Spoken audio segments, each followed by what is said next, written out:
दोस्तों नमस्कार। Welcome to my YouTube channel Deva knowledge blogs. Deva knowledge blogs में आपका स्वागत है।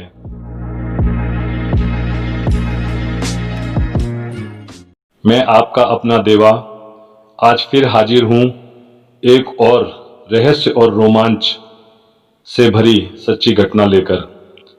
इस घटना को सुनकर आपको आश्चर्य हो सकता है कि क्या ऐसी भी कोई घटना हो सकती है। जैसा कि मैंने अपने पिछले वीडियो रहस्यमय तरीके से गायब हुई ट्रेन के वीडियो में आपसे वादा किया था, तो उस वादे को अब मैं पूरा कर रहा हूं और एक ऐसी घटना सुना रहा हूं जिसको आज तक दुनिया और लोग विश्वास नहीं कर पाए हैं।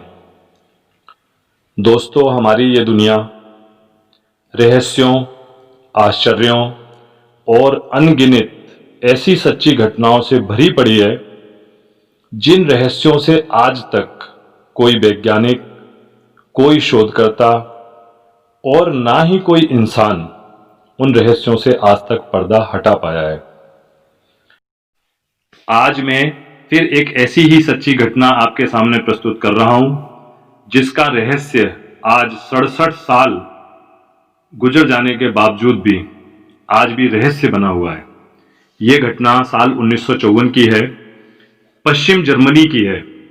दुनिया में कई ऐसी हवाई दुर्घटनाएं हुई हैं जिनके ऊपर से आज तक उनके रहस्यों से, उन दुर्घटनाओं से आज तक पर्दा नहीं हट पाया।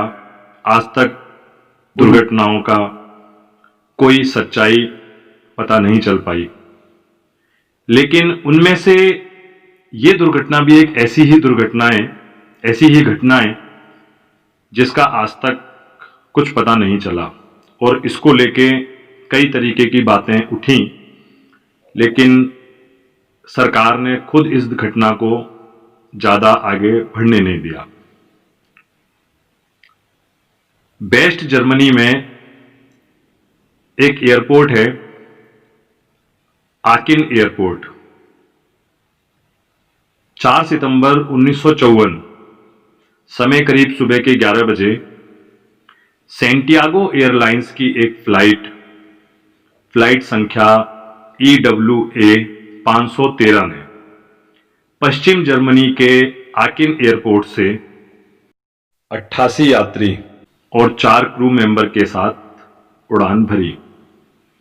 उड़ान भरने के बाद इस उड़ान संख्या EWS 513 जो सेंटियागो एयरलाइंस की उड़ान थी, सेंटियागो एयरलाइंस कंपनी की उड़ान थी, के जहाज को 18 घंटे बाद ब्राजील के एयरपोर्ट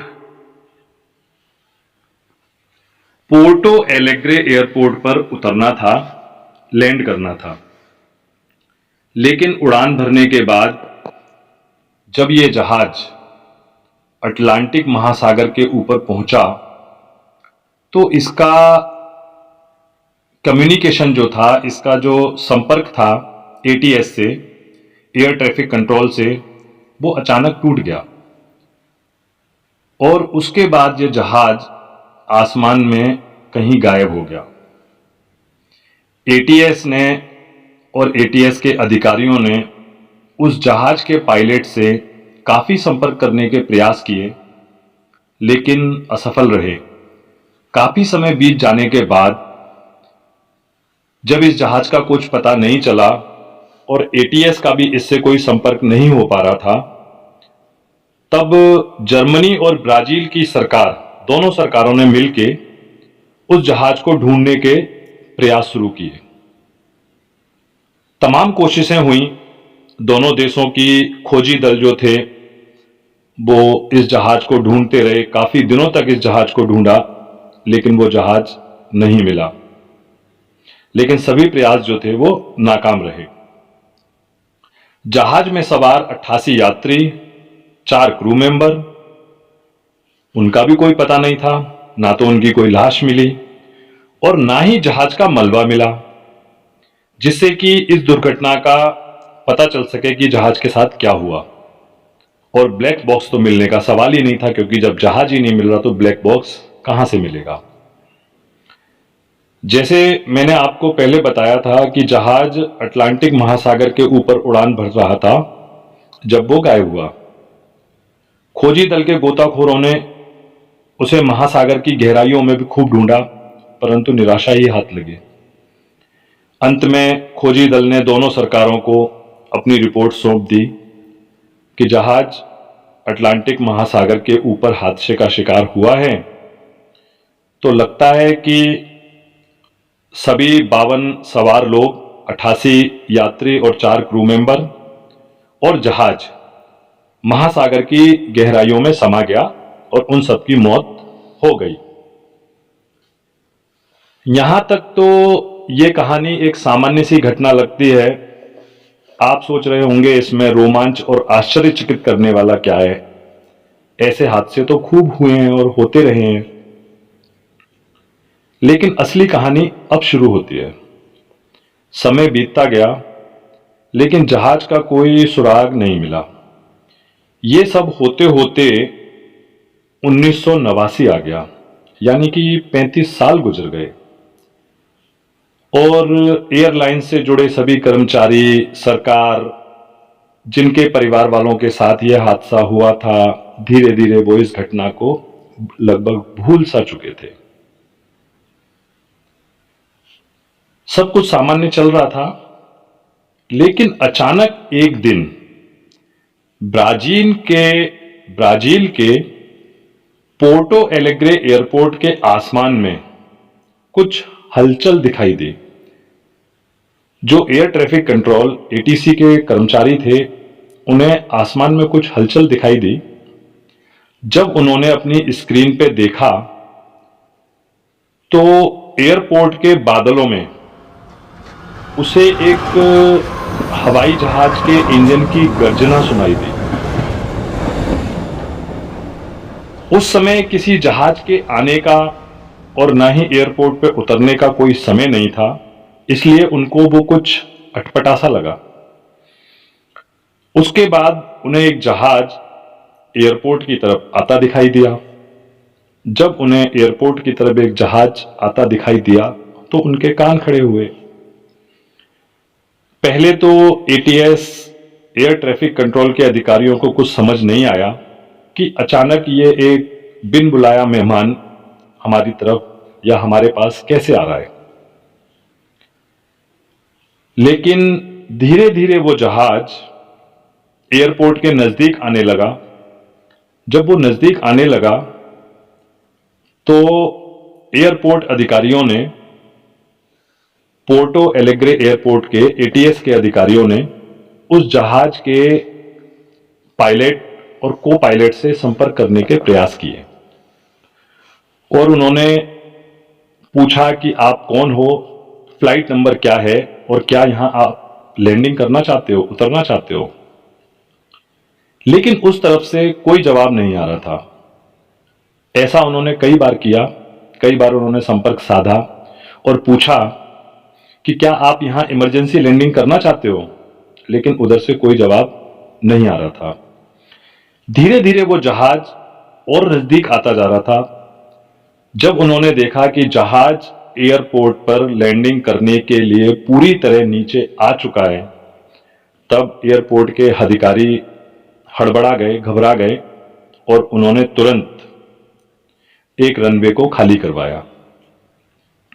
रनवे खाली होने के बाद वो जहाज धीरे धीरे नीचे आया, लैंड किया और लैंड करने के बाद थोड़ी दूर दौड़ता हुआ रुक गया। यहां तक सब ठीक था। अधिकारियों को लगा कि बिना हमारी इजाजत के, बिना हमारी परमिशन के आखिर कोई जहाज कैसे लैंड कर सकता है। जब वो जहाज रुक गया तो एयरपोर्ट के सिक्योरिटी अधिकारी और एटीएस के कर्मचारी भागकर जल्दी जल्दी उस जहाज के पास पहुंचे और उन्होंने उस जहाज का मुआयना करना शुरू किया। जब उन्होंने देखा कि बिल्कुल ब्रांड न्यू जहाज, एकदम नया जहाज था जिसके ऊपर कोई खरोंच भी नहीं थी, और वहां तक पहुंचने में और चारों तरफ से उसका मुआयना करने में लगभग 10-15 मिनट का समय हो चुका था। लेकिन उस जहाज से अभी तक ना तो उसका गेट खुला और ना ही किसी ने उतरने का प्रयास किया, और अभी तक किसी ने यह संपर्क भी नहीं किया कि हमें जहाज को सीढ़ी लगाई जाए जिससे कि हम लोग उतरें। लेकिन इंजन जो था जहाज का वो अब भी स्टार्ट था।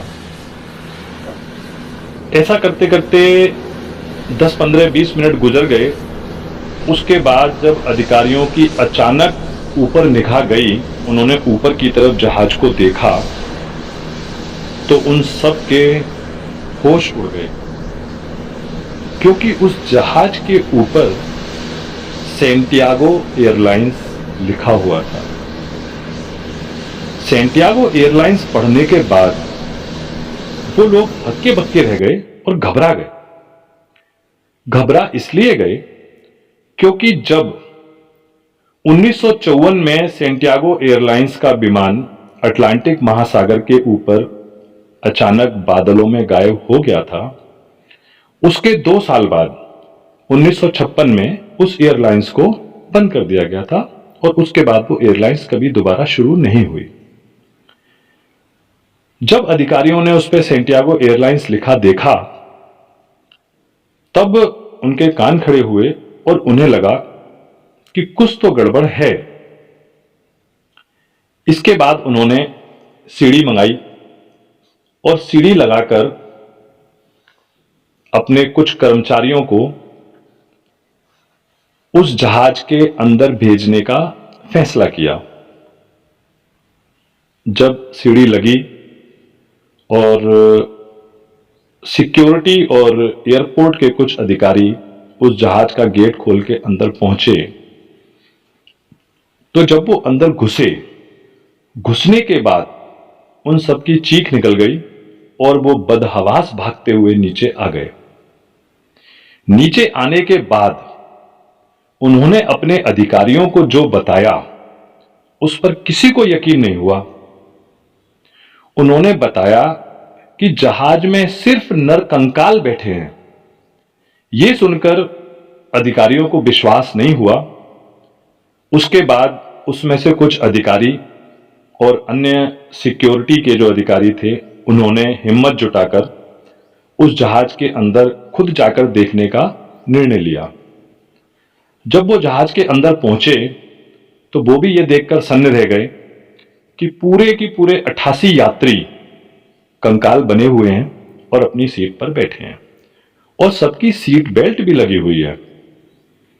उस जहाज में 2 जो एयर होस्टेस थी वो भी कंकाल बनी अपनी सीट पर बैठी थी। उसके बाद उन लोगों ने थोड़ी और हिम्मत जुटाई और कॉकपिट को खोलकर देखा। जब उन्होंने कॉकपिट का गेट खोला, गेट खोलने के बाद जब उन्होंने अंदर का नजारा देखा तो वो और ज्यादा सन्न रह गए, क्योंकि पायलट और को पायलट वो दोनों भी कंकाल बने बैठे थे। लेकिन कमाल की बात यह थी कि पायलट जो कंकाल बना बैठा था उसके हाथ जहाज के कंट्रोल पैनल पर उसी तरह पकड़े हुए थे जैसे एक पायलट जहाज के कंट्रोल पैनल को, कंट्रोल हैंडल को पकड़ता है। यह घटना अपने आप में एक बहुत रोमांचित और आश्चर्यचकित थी। उसके बाद बताया जाता है कि ब्राजील सरकार ने इस लैंडिंग को काफी गुप्त रखा था, इस खबर को ज्यादा फैलने नहीं दिया, क्योंकि इस घटना के सामने आने के बाद लोगों में भय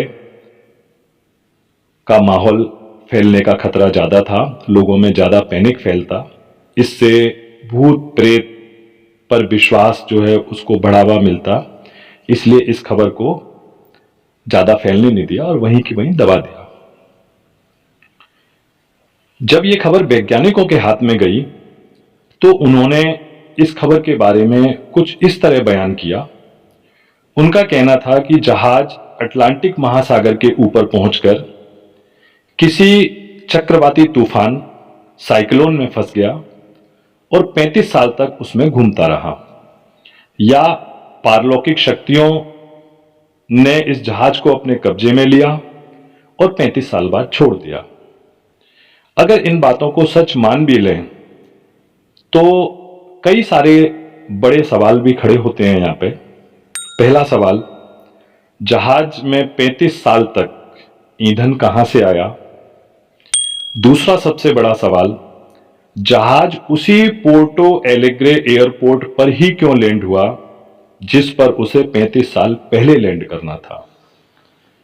तीसरा सबसे बड़ा सवाल, एक मानव कंकाल किसी जहाज की सफल और सुरक्षित लैंडिंग कैसे करा सकता है?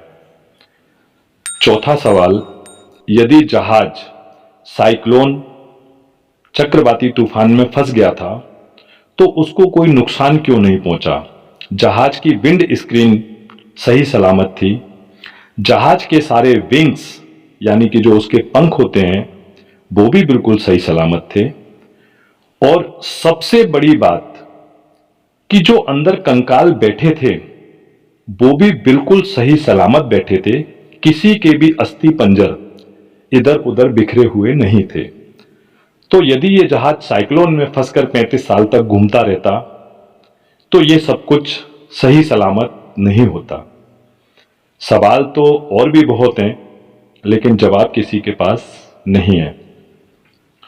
पहली बार इस अजीबोगरीब रहस्यमयी विमान लैंडिंग की कहानी एक वीकली मैगजीन, ब्राजील की ही एक मैगजीन है, वर्ल्ड टैबलॉइड, उसमें छपी थी। इस घटना को छापने वाले पत्रकार इरविन फिशर थे।